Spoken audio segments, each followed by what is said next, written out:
Even in a lifetime, so much could be lost.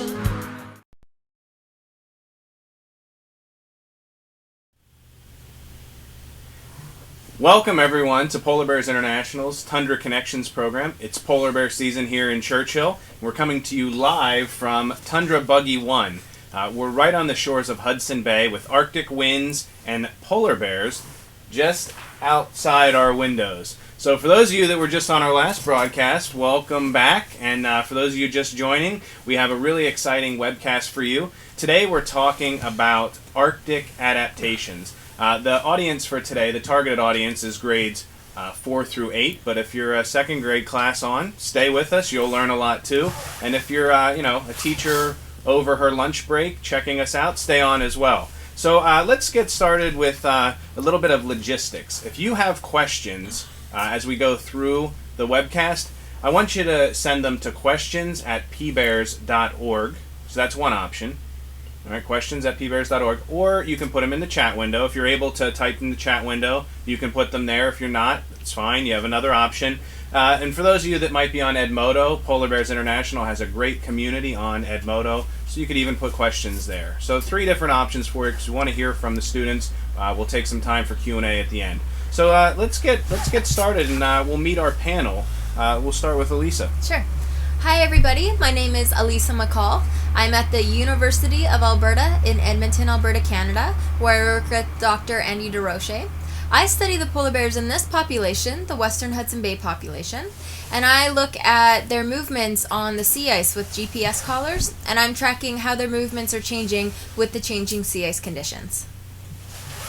Hi everyone, my name is Brandon Laforest and I'm a PhD student at York University in Toronto, Ontario, Canada. I work with Dr. Greg Tiemann and my research focuses on the Southern Hudson Bay subpopulation, which is just south of here. And my research looks at what polar bears are eating and if there have been any shifts in polar bear diet with the changing sea ice conditions. My name is Bill Winhall. I'm Assistant Curator of Mammals at SeaWorld San Diego. And I take care of the marine mammals, seals, sea lions, dolphins, whales, walruses, polar bears. And I'd like to say hello to Marie Montessori Elementary School, Room 9, Miss Jones, and Miss Kenderfaith. Excellent. Well, thank you all. And my name is Lance with Discovery Education. I'll be your moderator for this webcast. We have a fantastic topic. We're talking about Arctic adaptations. I think it's pretty timely, too. Just yesterday, it looked like fall here. And when we woke up, it looks a little wintry. So we have some snow on the ground. That really will tie into what we're talking about today regarding Arctic adaptation. So, Brandon, why don't you kick us off and just define adaptations for the students? Sure. So an adaptation is a feature of an animal that allows it to live in a specific habitat or to exploit a certain resource, such as food. And it's important to remember that adaptations come about through what we call evolution, and adaptations take tens of thousands of years, if not more, to come about in an animal.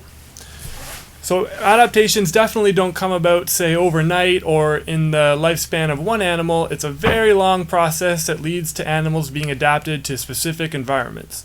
Some adaptations you may be familiar with are, for example, a camel storing fat in its humps so he can go a long time without drinking, or cheetahs being built for speed and being extremely fast so they can catch prey.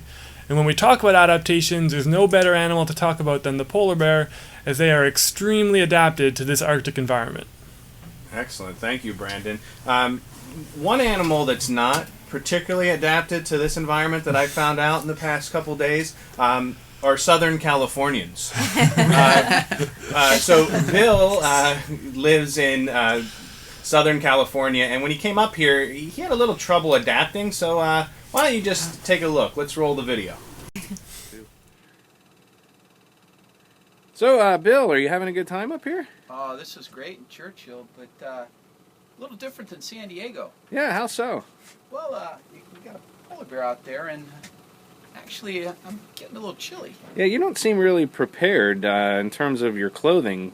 Well, I wasn't expecting this. Huh. Well, I think we could help you out. Alysa, what do you have for Bill maybe to help him out? Well, Bill, when we're doing research up here in the Arctic on polar bears, we like to wear big jackets to keep warm. So why don't you This try is that called on? a jacket? Yeah, this is one of our parkas. Oh, That should that's much better. be a little more comfortable for you. You have anything else? Yeah, why don't you put a hat on? You want to Okay. keep your ears and your head warm. All right, I like it. You got to cover your paws, too. Oh, good With some idea. gloves, that might feel a little more comfortable. Boy, I should have brought this stuff. Yeah, in San Diego, you guys probably wear flip-flops. Do you have anything Yeah. for his feet, Alysa? Ah, well, we You have got some flip-flops? Oh, big snow boots. these are Probably, big flip-flops. yeah.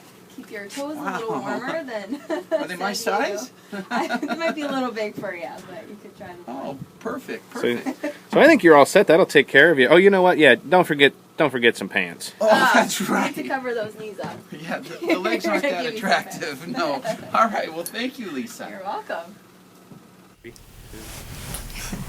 All right, so now that Bill is has adapted to his environment here, nice and cozy, let's talk a little bit specifically about adaptations that we see here in the tundra. So, Bill, why don't you get started with adaptations that you see? Yes, well, we see in the plants, for example, they are small, they grow close together and close to the ground. This protects them against the wind and the strong winds and the cold temperature.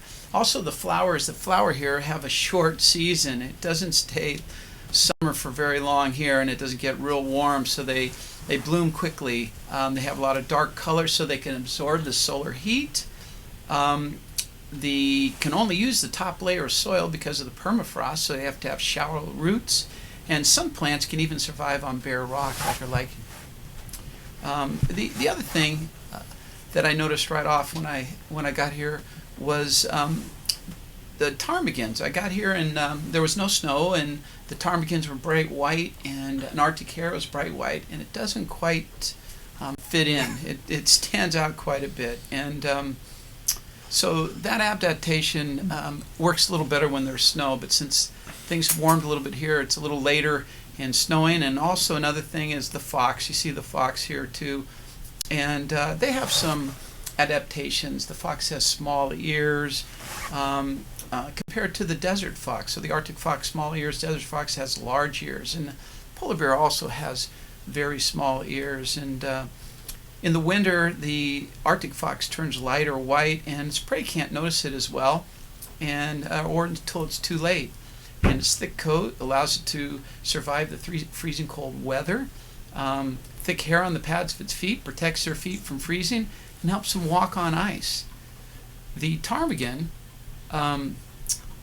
it is adapted to the cold climate too. It has feathers on its feet as well, and these serve to keep the feet a little warmer, and also they're able to walk on soft snow without sinking.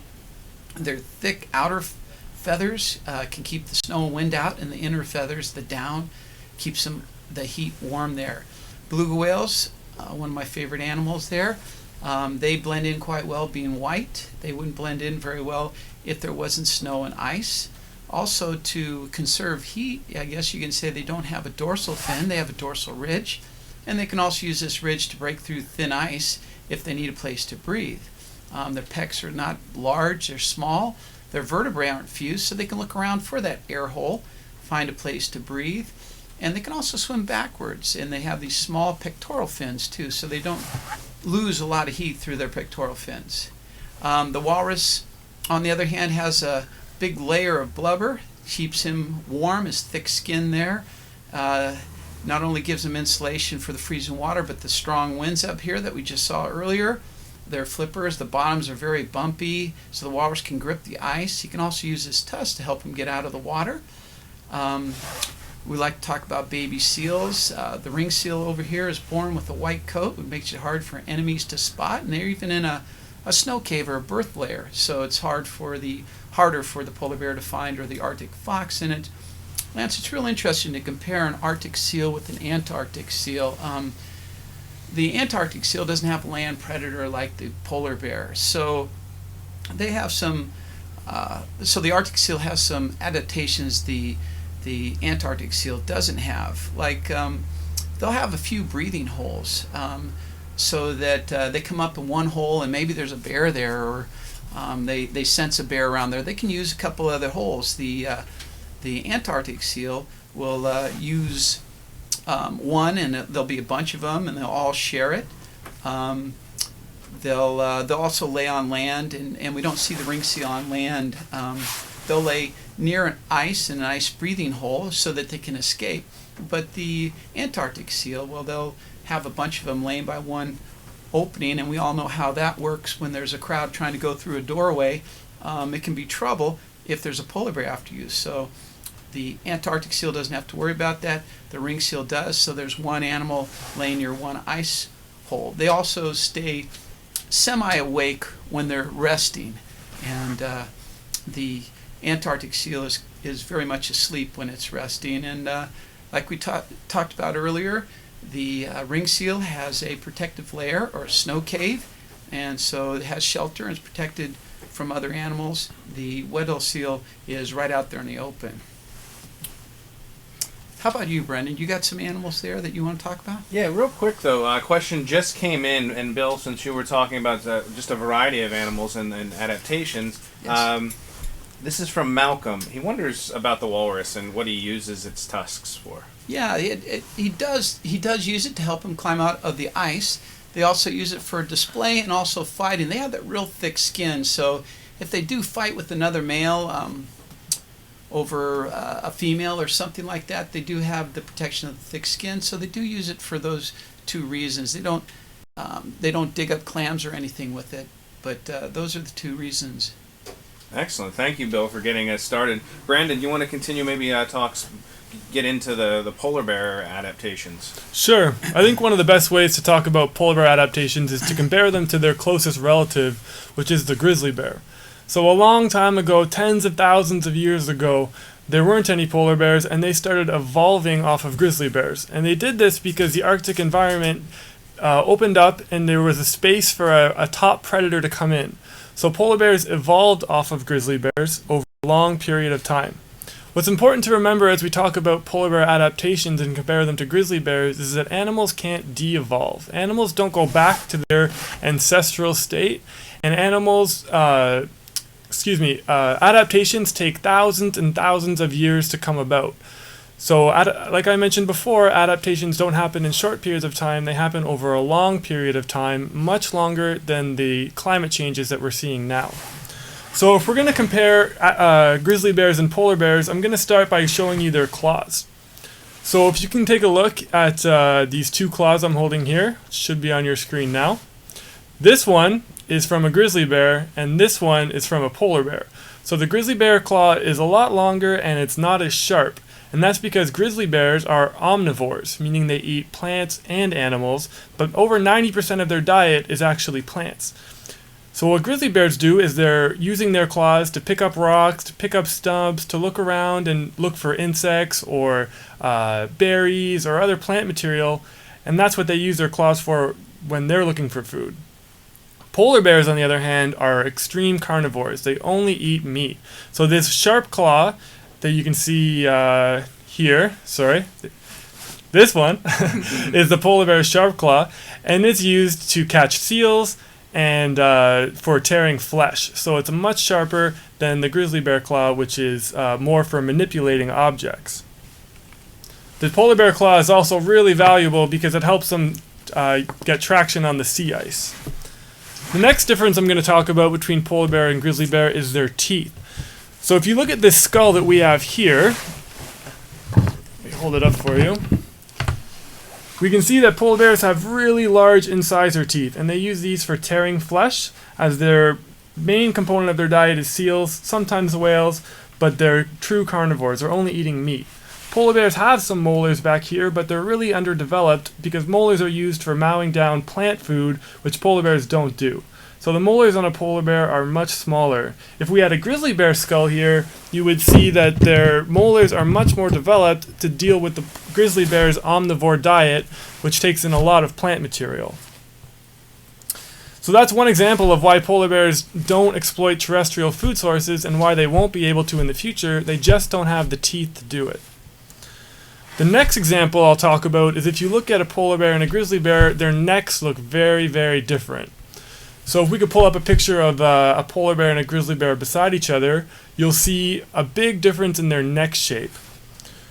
So polar bears have longer necks due to their hunting strategy. They lunge after items in the ice, like seals or small whales, so they can use that neck to get into the ice, into the holes, and drag out their food. Polar bears, their Latin name is Ursus maritimus, meaning sea bear, and they swim really long distances in the ocean if they need to, and that long neck kind of acts as a periscope so they can keep their head above water and see where they're going. Grizzly bears don't swim as much as polar bears, so they don't need that long neck. The final difference I'll mention when we talk about grizzly bears and polar bears is their digestive system. We already mentioned that grizzly bears are omnivores and polar bears are carnivores, and that's really apparent in their inner workings of their digestive system. Grizzly bears have a longer, small intestine, meaning that they're more adapted to deal with plant matter, whereas polar bears, this guy's being pretty funny, whereas polar bears have more of a carnivore digestive system, and they're only really made to deal with fat. When a polar bear kills a seal and it's eating the seal, it will usually only eat the blubber from the seal and will leave the meat and the organs on the ice for a scavenger to come by and pick. So the polar bear is extremely efficient at ingesting fat. When a polar bear eats blubber, over 90% of that blubber is put on the polar bear body as insulation untouched. And that's one of the highest conversion rates in the animal kingdom. So polar bears are extremely adapted to eating fat. And that's, again, one more example of why polar bears have such great adaptations and why they won't be able to adapt to terrestrial sources. Their digestive system is made to be a sea bear, not a land bear. Excellent. Thank you, Brandon. Fantastic. So, Alysa, do you have any more adaptations to add to that? Sure, I can talk about a few more things. I'll start off where Brendan left off. I'll talk a bit about the metabolism of polar bears. So polar bears don't hibernate like grizzly bears or black bears. They're active the whole year round, but they do have a special type of hibernation that we call walking hibernation. So they're still active at this time. This happens when polar bears come onto land, like you see the guy on your screen right now.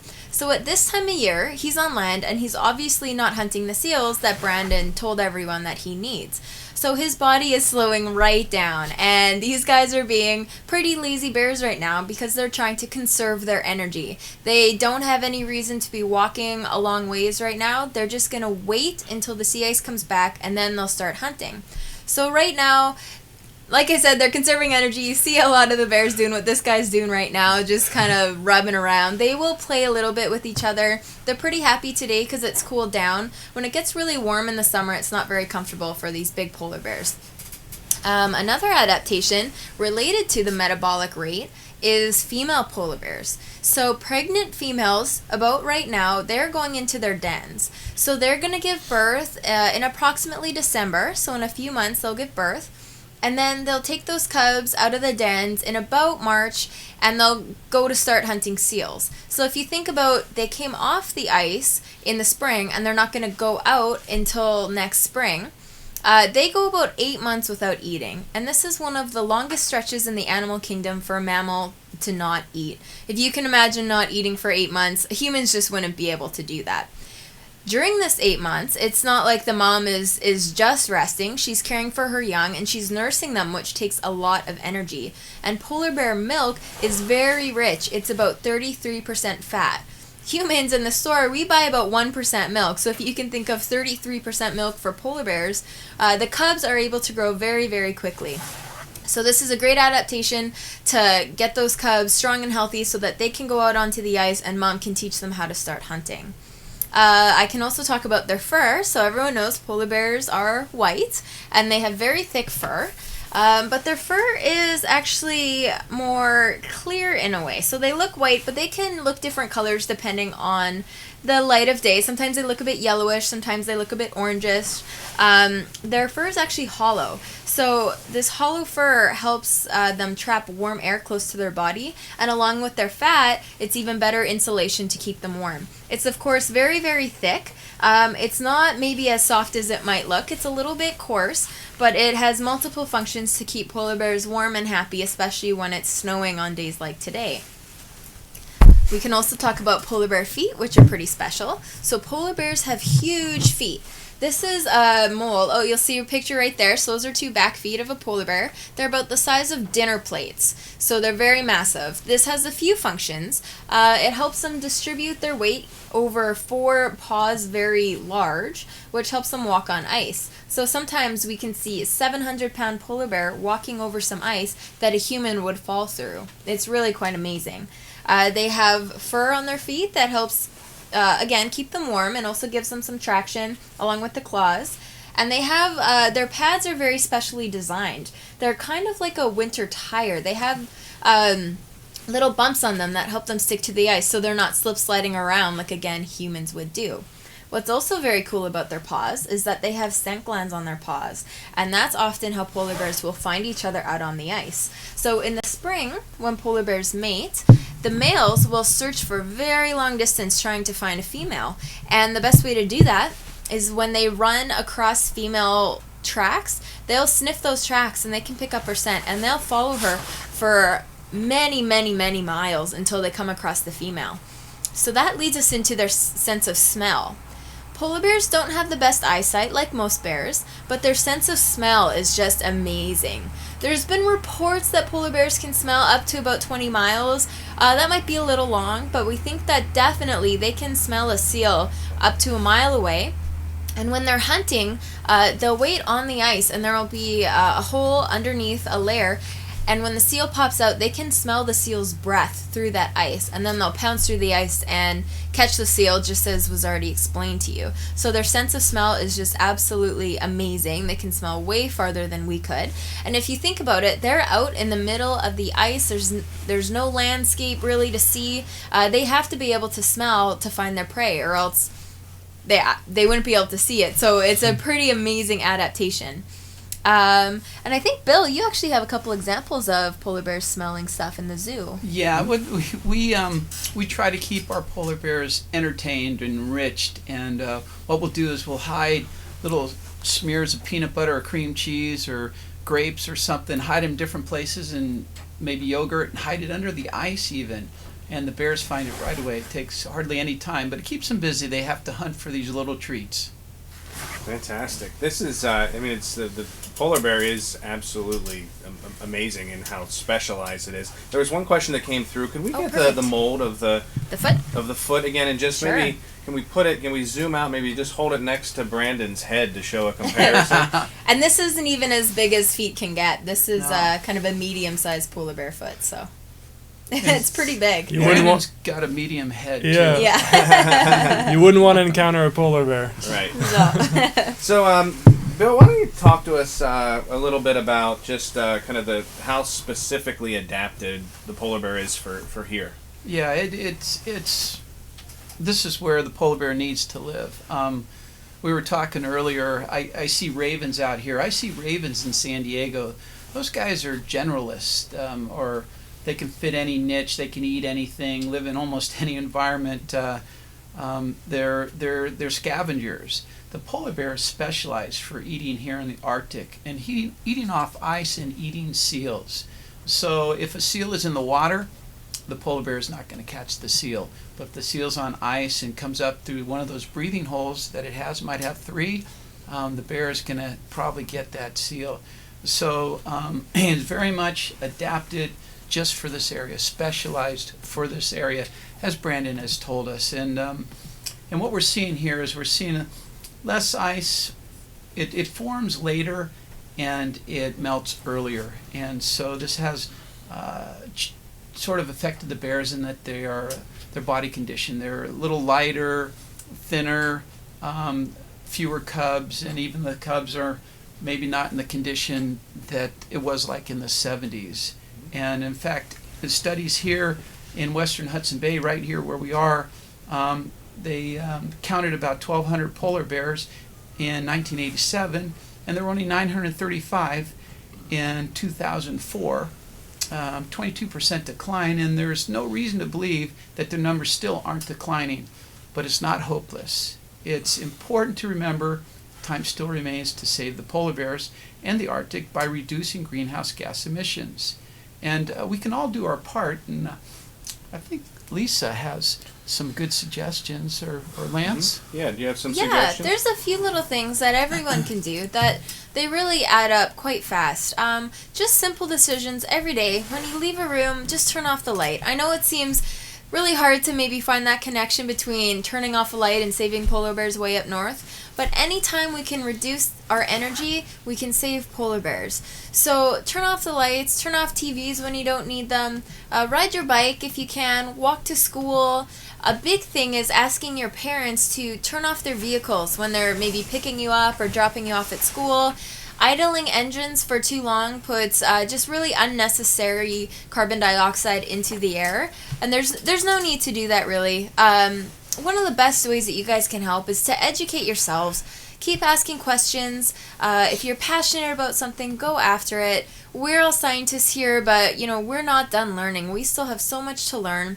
And this climate change is really going to affect so many ecosystems, and especially the polar bears. And we're trying to get at what's going on now, but we know that people all over the world, even really far away, can do their part to help save polar bears. As Bill said, time still remains, and if you can make a few little decisions every single day, in 20 years, those will have added up to so much saved emissions. And if everyone can do a little bit, it'll be fantastic for all the animals in the world, including polar bears. Excellent. Well, thank you. We're going to get into some questions here. There are a lot of great questions coming in. Just a reminder, if you're not able to type your question in the chat window, you can send it via email to questions@pbears.org. So you still have some time to get those questions in. I do, before we jump to the questions, I want to point out a few resources to the teachers and students watching today. First, I want to thank you for all the things that you're already doing to help polar bears, like eating less meat, riding your bikes, taking shorter showers. I mean, all of those things, do make a difference. So what else can you do? If you go to the Polar Bears International website, there's a new No Idle toolkit that'll help you set up a no idle zone at your school, your rec center, in your local community. It's a great way to reduce CO2 and a perfect classroom project. So check out the website for more details on this. Next, I want to invite you to join us on the new My Planet, My Part Community Center on the Polar Bears International site. This is a great place for teachers and students to connect using the forums. There's a place for you also as the part of the launch of My Planet, My Part. There's a contest that runs through the end of November, and if you share your images, your videos, your stories about how you're reducing your carbon footprint, you'll have a chance to win lots of cool prizes. The number one prize, though, is you'll get to come up here next year during the 2013 polar bear season in Churchill. So I encourage you to check out My Planet, My Part. And then also, we're going to give you a post-broadcast survey here. So look for that, because we're going to enter anybody that completes that into a drawing to win a free polar bear adoption. So lots of great stuff. Check out the website. A lot of the questions that you're asking we're going to get into now, but we won't be able to get to all of them.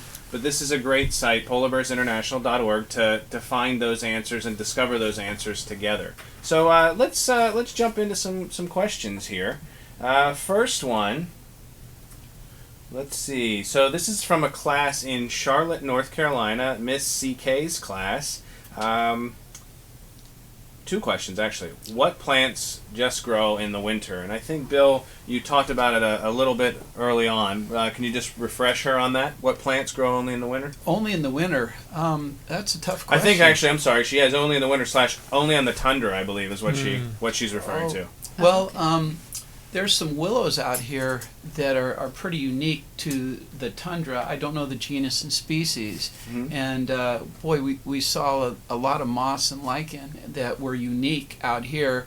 And I don't have the genus and species for that, but boy, it's great to see them. I mean, we went out to our first day, went out to a bog near a lake, and saw such interesting looking plants, small, short, all bunched together.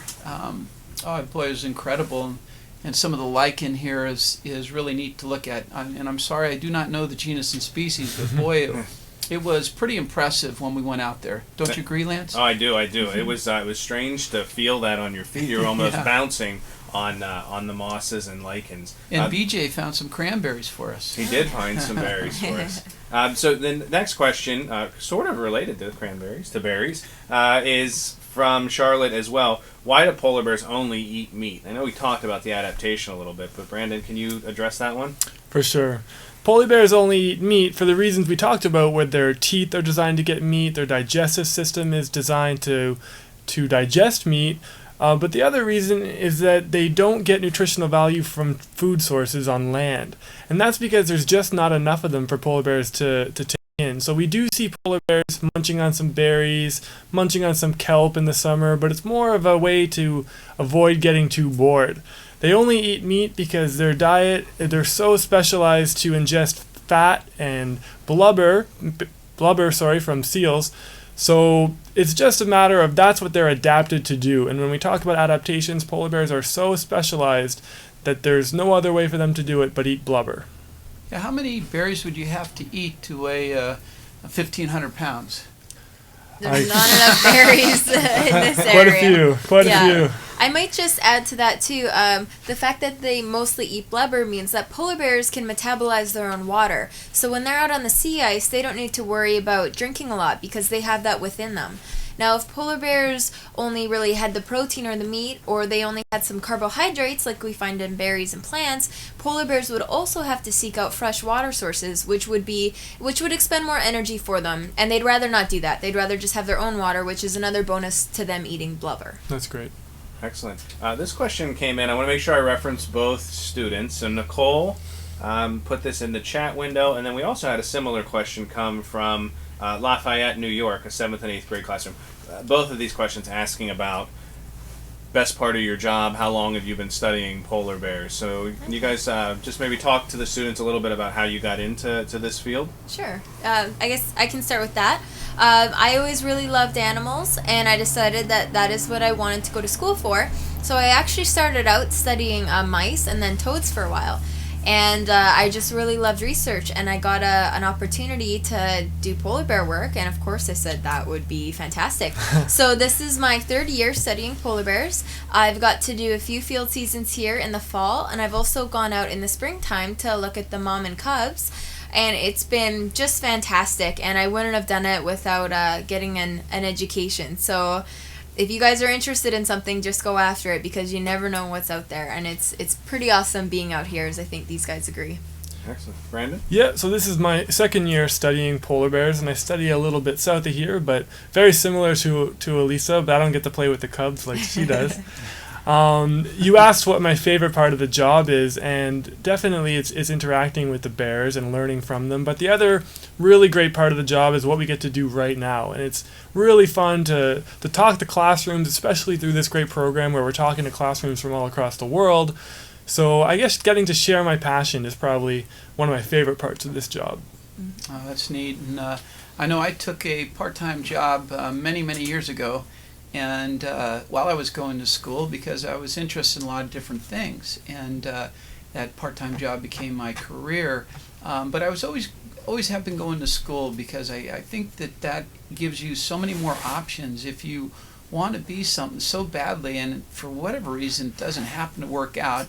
School gives you a lot of options, and you have those things that you can do as well as the one that you would like to do, and it's worked out pretty good for me. And I think another big part of this job too is your relationship with other people. This is how you get places too, by not being too cranky and working well with others. And I do enjoy working with the animals probably the most, but I do enjoy very much working with the people as well. Great. This is a good question. I mean, speaking of adaptations and just kind of the unique specialization, this is from Karen in Arkansas. It seems as if the polar bears in the zoo that she's seen have their own personalities. So have you guys noticed this with your work in the zoos and then your work in the field? Have you noticed these unique personalities? Yeah, I would say definitely. You know, we had a male that was easygoing, and you want him to do something, and he'll do it. You ask him to, hey, come on over here, Charlie, or whatever, and he'll take his sweet time, sniff over there, and just had a real neat personality. And each one of our 3 bears were different and had different personalities, and enjoy the relationship with them too. You don't get real close to a polar bear, it's through protective contact, but when you work with them every day, you do have a special relationship with them, and they do trust you. And one of my favorite stories is one evening we're trying to bring the bears in, and Sinja would not come in, and the guys called me on the radio. I was doing paperwork and came over, and I happened to call her, and it just happened to be the right time to call her, I guess, and she came in, and it made me feel good. So they do have different personalities, and they will test you just like kids, and everybody else has different temperament, different personality.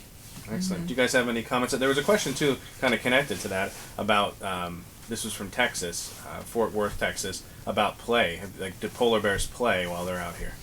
Yeah, absolutely. We actually just saw an example of that a couple days ago. Well, we see males out here interacting with each other and play fighting. They're kind of practicing a little bit. You'll see that on your screen there, checking each other out, seeing how they, I guess, stack up to other bears around this area.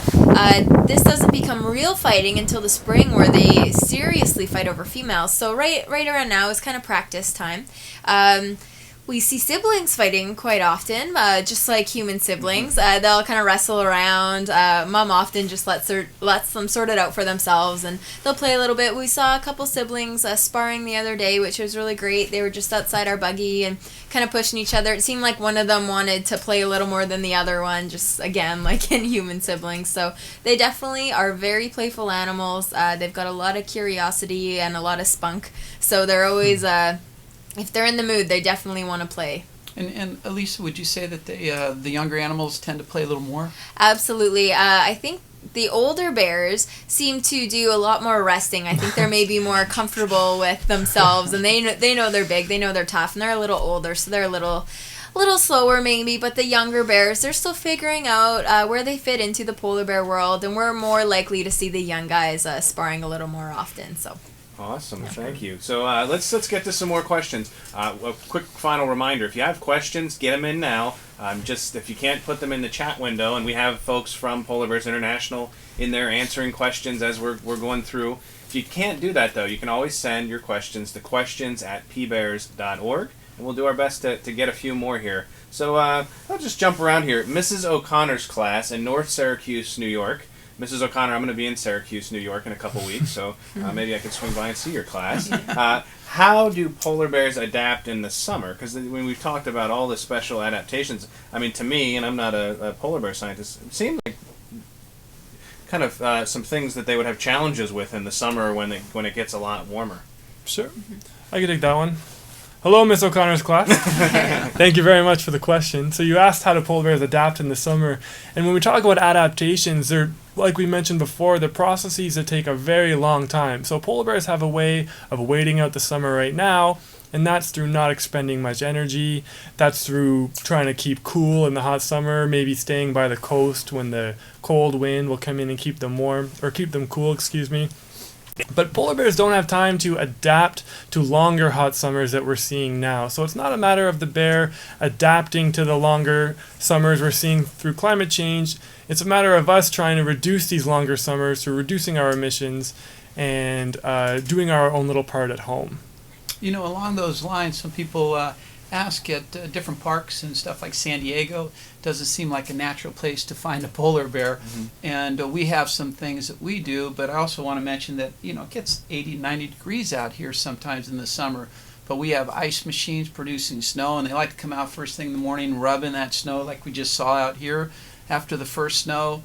We have 55-degree water. We have, you know, climate-controlled dens, and there's a lot of ways that they can cool down. But some bears, and there was a female at a nearby zoo, that an older female that would go out and purposely lay in the sun.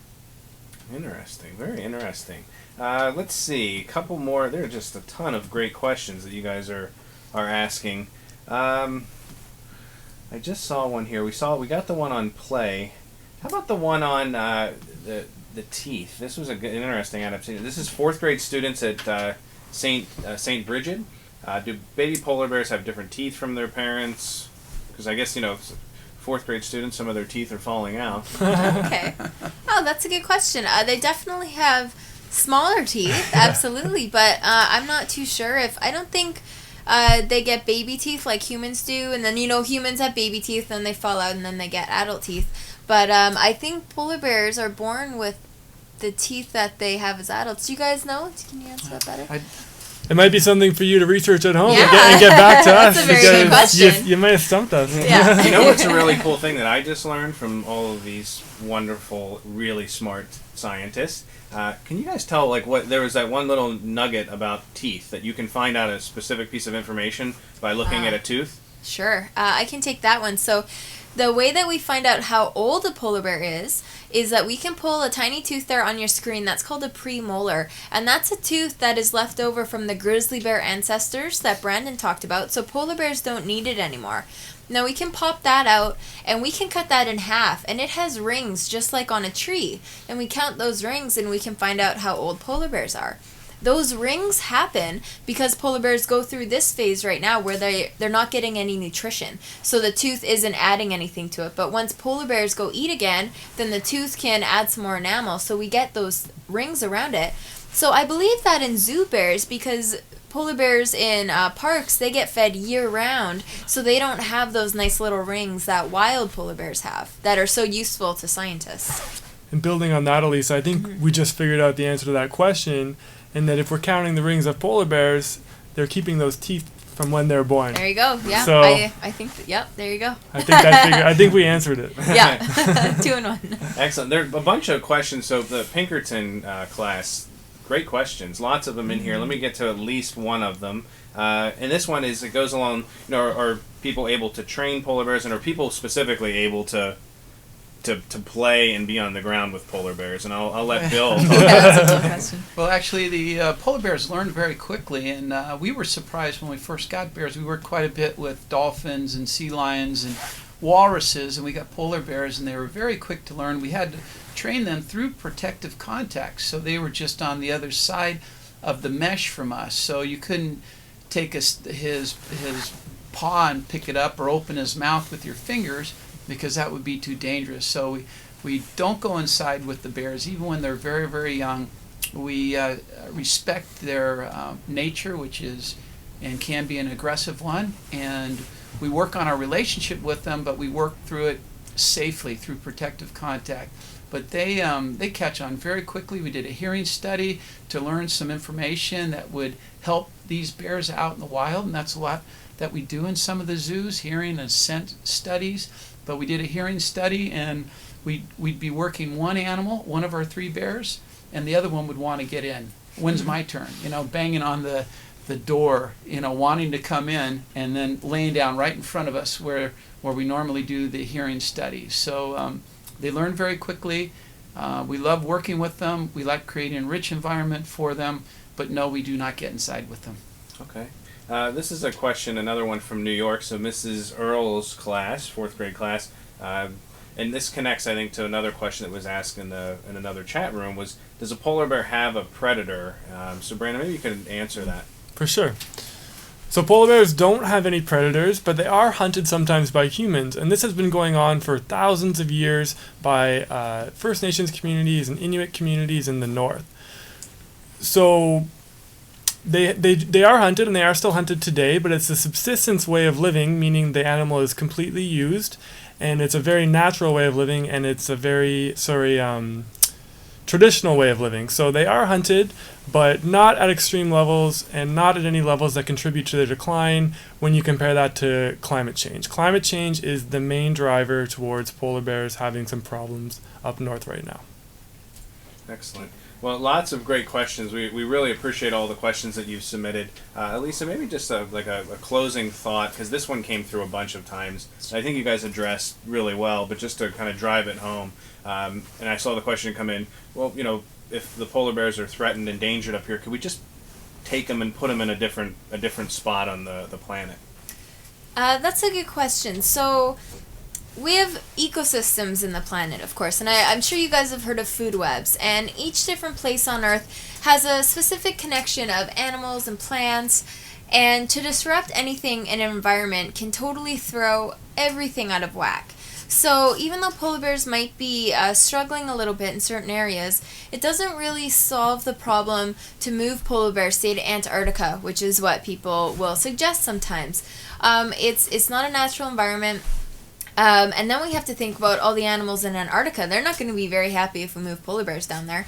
And polar bears up north, they have certain migration patterns, and it's a very specific way that they live. And humans, we don't want to do kind of band-aid solutions like that. That's not a way that we want to think that is an option. Just, okay, well, we're hurting this environment, so we'll just move the animals. We try to stay away from that. I'm sure the penguins in Antarctica wouldn't be too pleased with us if we were to introduce some polar bears.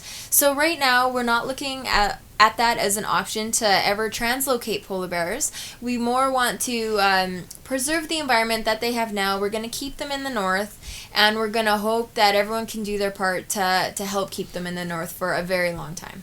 Excellent. Well, thank you. I think that's a perfect way to wrap up. Before we let you guys go, though, I do want to say some thank yous. Thank you, a heartfelt thanks to Julene Reed, Apple Distinguished Educator and PBI Education Advisory Council member. She is the one that ultimately produces the Polar Bears International Tundra Connections program. So, hi, Julene, and thank you so much. All of the students here, in particular, one class from California just said hello and how much they're loving all of the webcasts. So, Julene, that's a thank you to you and to all of our panelists.